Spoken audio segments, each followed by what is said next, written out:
Hello and welcome to the Art of Teaching the Whole Child in a Pandemic, Cultivating Trauma-Sensitive Practices for Resilience. This is your Module 5C, Cultivating Connection with Common Ground. So in this module, you have made it to March and you have decided out of the habits for this month after tuning in last week that you want to build more connection by using the strategy of common ground. Keeping the unpredictability and disconnection of the pandemic in mind, we're zoning in on this disconnection and recognizing that relationship building might be harder right now, but the good news is that research shows us that clearly taught and visible expectations can reduce the friction that we might experience and further a sense of connection in the classroom, whether you're in person, in hybrid, or remote learning. Uh, Having taught expectations to our students can give us some common language and establish the fact that uh, clear expectations are kind.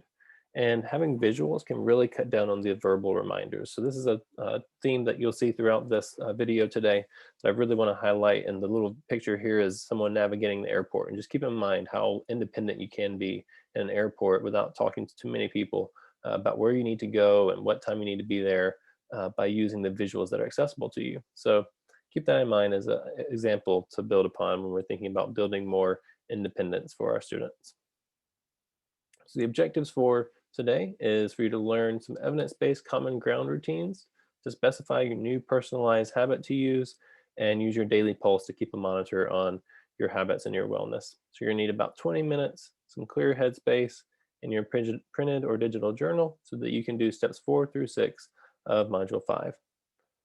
And keep in mind that we're always using that habit mindset of thinking about what are the common ground pits that you're experiencing, whether that's routines or transitions, and thinking about the common ground of routine that you can use to fill in that pit and to find more peaks of student connection.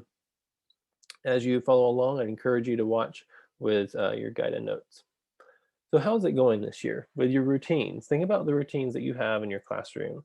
Entering the classroom, turning in assignments, putting away materials, requesting assistance, cues for attention, and to use different voice levels. And so, there are a number of routines that you probably have in your classroom that might have all different levels of where they're at and how well students are following them. And none of the students, when we think about it, none of the students show up understanding all of these without us spending some time teaching them, right? And then add on to that all of the routines involved in distance learning this year, and entering that classroom and accessing what the students need there and requesting assistance there and how that's different. And we had to go through the process of teaching. One of the ways that I think about teaching behavior and teaching our expectations and teaching our routines, one of the frameworks that we can use is CHAMP. It's a good acronym to remember to think through how we cue our students in on the expectations and the routines of having a conversation level. What's the volume level that is expected of students?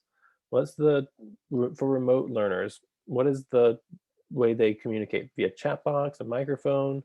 What about coming to get help? Do they raise their hand, walk up to you, ask three, then me, physical hand in a video call, the chat box?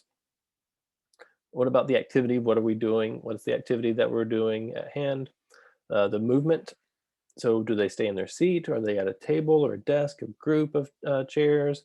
What sites are permitted when we're online? How do I move about? What are the range of expected websites to be on? And then how do I participate? How do I show you as the teacher that I'm engaged in this learning?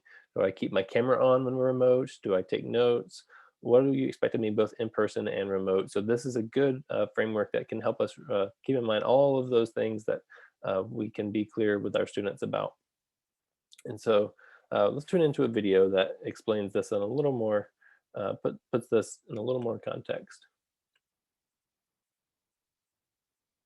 Good morning. Champs for us has been a lifesaver. This has given us a framework for all of my teachers to have a common system to use with our scholars based on how we want them to behave in any setting in the classroom or different areas of the school. So it's really been great for us. Make sure you have all your do nows and your pens and pencils. You have 7 minutes. Look on the board.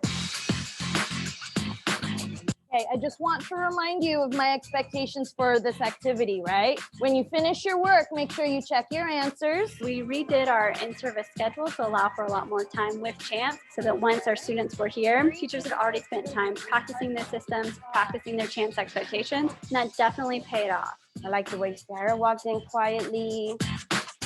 Them I know say we're #1 with the original champion. What it does is it gives the teachers and the students a common understanding of what should be happening in the classroom during academic activities, when I'm lining up to go to the bathroom, when I'm transitioning, what my voice level should be, how I should ask for help, how I should monitor my movement, participation. So it just gives us a global understanding of how things should happen so there's no miscommunication from one setting to the next. Voice level 0 means 1, 2. If it's independent work, then this is what I expect from you. If you need help, this is what I need you to do. So I clearly tell them what's expected of them. Does everybody understand these expectations?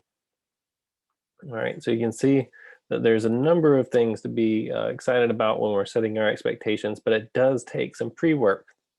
So before you consider a routine for common ground with this video, some expectations need to be defined in your classrooms. So you should have 3 to 5 expectations for behavior and maybe thinking about the different Champ areas. They should be positively stated about what to do, not what not to do, and easy to remember for our students and observable so that you can make it very clear and very kind to the students. So rather than it being be respectful, maybe it's listen to directions. Like that's what respectful looks like for me. And maybe it's instead of be safe, keep it hands and feet to yourself, making this very observable and tangible for the students.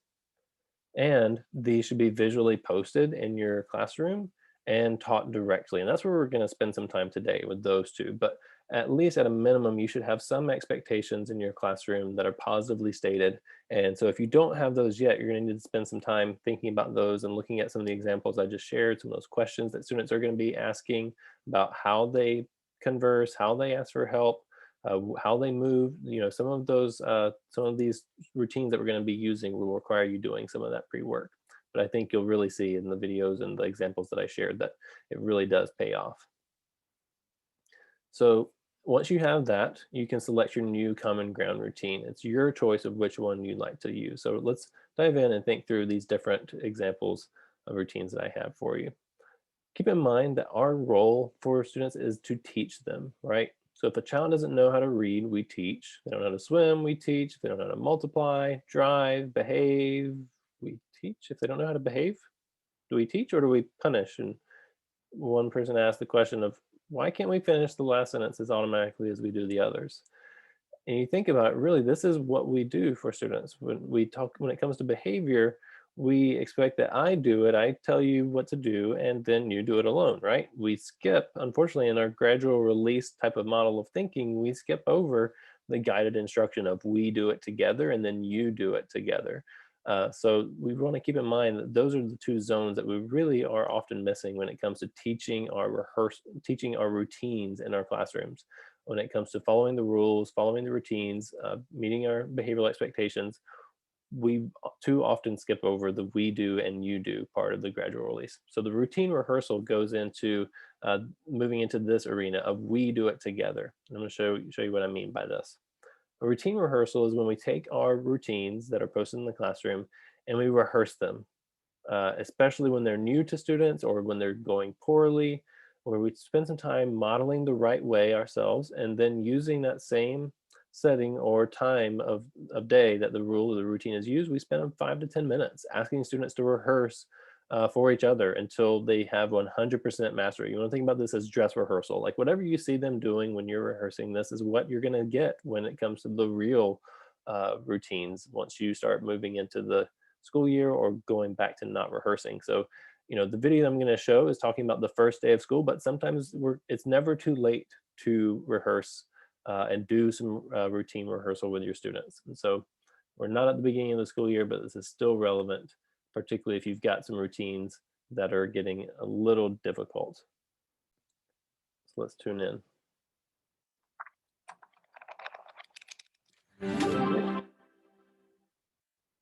Setting the tone from the very first day of school is the most important thing you can do as a teacher.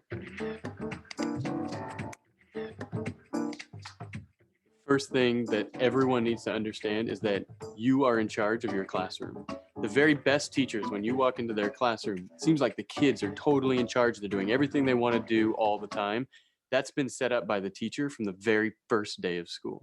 Okay, can I have your attention, please? You have to set the tone before any child ever walks into your classroom. Welcome to the first day of Algebra 1. When you walk into the room, you need to do so quietly and without talking. I'll say that one more time. Quietly and without talking. So when a kid walks into your classroom, they have to know what you expect, what you need them to do, and they need to be able to do it. Your expectations are what you allow them to do, not what you say, but what you allow them to do. So if you say, walk into the classroom quietly, and they walk into the classroom and they're quietly talking to each other, that's what you expect them to do. So don't go back later on and think, man, I wish they came in the classroom without talking at all. You didn't expect that of them from the very first day of school. If I see someone talking, even a whisper, even a giggle, we're going to stop, we're going to come back out, and we're going to practice it and try it again. I'm telling them from the start, and then I'm holding them to that. If they aren't going to do what I asked them to do, we're going back out and we're practicing. And we're going to do it over and over and over. I've had classes where I had to do it 15 times on the first day until they realized what my expectations were. Once they realized what they were, now I only have to do it twice or 3 times the next day. And then hopefully after that, we can only do it once. Okay. When you walk through this door, it's time to work. All right, let's make it happen. When they walk in this classroom, it's time to work. Clap once, clap once. We can goof around sometimes, we can have fun. Okay, that's better. But we're gonna stop it whenever the teacher wants us to, and we're gonna get back to work. Clap twice. Simple as that. Let's get to work. But the key is get them in quickly, and set the expectation before the first class ever starts. Welcome to the first day of Algebra 1. All right, so this is a great routine to use for any routines that feel like the first day, maybe because they're not being used well. All right, let's move into the second routine that you might consider, which is community review. This is moving into that collaborative learning space for developing that gradual release of routines. So this is when we have the you-do rules, where we guide the students in modeling the expected routines for each other and creating a visual support for the classroom. So the keys here are that students are leading the way and we're going visual. So maybe students make lessons, make their own videos as part of a lesson, or they do a runway to show the appropriate routines, or play a game like Minute to Win It to show how they can follow those routines in the classroom that are getting rusty. And then we go visual with it, where maybe we create memes or posters or some type of collage or art project to demonstrate what that routine, what that rule looks like for them. But the key here is involving the students. You never know what you're going to get. You might get the most hilarious memes that the students really want to bring into the classroom atmosphere. And that really is part of making it fun and making it a community review and giving them some ownership over it. The next routine that I want to share with you is called pre-corrections. And so this is moving into the independent learning arena and keeping in mind that we are aiming to teach children, but sometimes we find ourselves saying the same things over and over and over. Or you hear students asking the same questions over and over and over. And so a key here is that we're trying to get away from those corrections. Remember, the corrections really drive down our ratio of positive to negative interactions and building the relationship. So the more we have to redirect and say the same thing over and over, it's really grading and deflating the relationships. And so if we want to improve those relationships, build that connection with the students, then what we're going to try to do is cut the verbal and go visual. So we're going to give a pre-correction to students by anticipating what the expected behaviors are and giving them ahead of time. So some examples of this is during a transition, we're anticipating that challenging behavior. I know I'm going to have to repeat myself. So instead of repeating myself after the fact, I'm going to give a reminder of what I expect of them. So some of the ways that this looks like is during times that students are conversing with one another and you want them to listen to each other rather than tune each other out or not be engaged, we can use the acronym SLANT. So I'll give you a little bit of context. There's a little video that shows you what this looks like.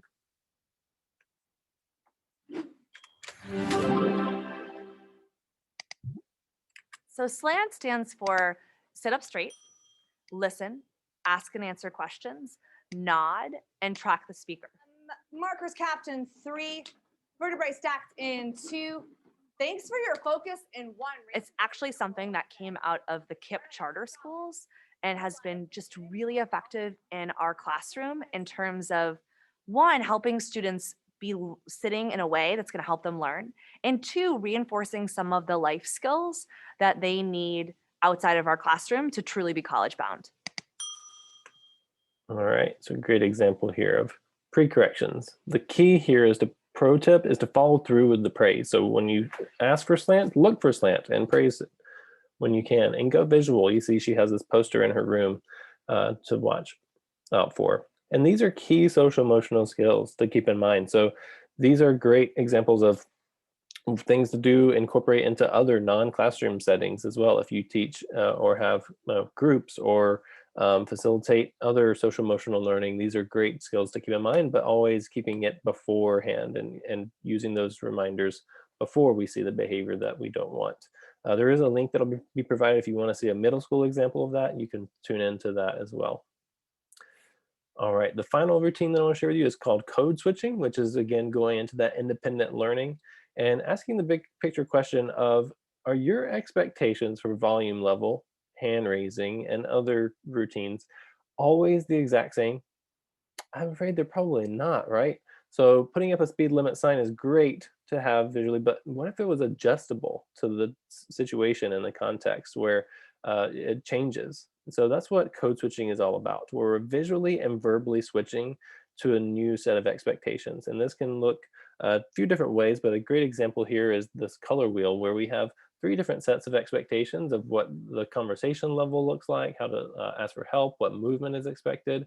And we have it broken out by different categories of activities like free time, low structure, whole group or small group, and then like transitioning and listening, where I really want to get my students' attention. But the visuals are key. That the visuals remind you of what you have communicated as the expectation, and remind you to transition well, to state what those expectations are as you navigate into those different activities in your classroom.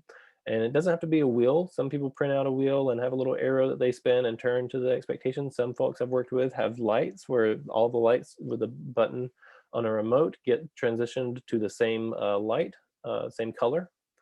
And then there's also at the secondary level, there's ways that you can do this in a more developmentally appropriate way with little icons, but being clear about what the expectations are and being able to code switch across different types of expectations. The key here is keeping it alive and active and making sure it's always reflecting your current expectations. I do have some starter kits provided for you and your resources that you can take a look at, and I hope that can help you get this kicked off. At the end of the day, it's your choice which of these 4 strategies that we've talked about you want to integrate into your routines, and to build your own habit plan about what is your personalized cue for this. When are you going to use it? What's going to be that reward? And keep in mind, if you want to stick with it, to stack it onto an existing habit as your cue, to keep it small, and to clarify it and write it out and keep it fun. So keep those in mind as you move forward with writing out your plan. But maybe your common ground plan is when you notice that you're constantly reminding students to enter the room quietly, you're going to do that routine rehearsal, that little mini lesson to practice it the right way, and just kind of as that teacher did, just we're going to keep going back and do it until we get it right. And just notice that you're freeing up that time to connect with students when they enter. You're not spending as much time redirecting. Maybe it's after you see a number of students not using a routine that's been rehearsed, you do a community review to have those students model the routine and create a visual support in the classroom of what that routine is supposed to look like, so that you have that common ground established, that you have some common language for what's expected. Maybe you're transitioning to table talk and you want to provide that brief pre-correction to students about, your rehearsed slant behaviors, or whatever the pre-correction is that you want to minimize, doing that in advance and noticing that students are more actively listening and connecting with each other during that activity. Or maybe it's just in general, any transitions. So you want to use the visual and verbal code switching to clarify the champ expectations for each activity, if you want to use that approach. And notice that, with that common ground of expectations, you have many more positive interactions and you're cutting back on those redirections. So I hope you take a look at your journal to see more details, see these written out for you so you can think about which one is going to be your next step forward to share with me and the rest of your class what's your key takeaway, what's your personal habit plan for moving forward, making it stick by having this personalized common ground routine that's built on the research and is trauma sensitive to our times. And I encourage you to use your daily pulse to now switch over to using this strategy as what you're monitoring with that pulse. So I'd encourage you to take a look at that and keep a pulse on yourself. If you have questions or concerns, do not hesitate to reach out to me via email or use this QR code to book some office hours with me. I'd love to hear from you and how I can help support you in building more common ground into your classroom.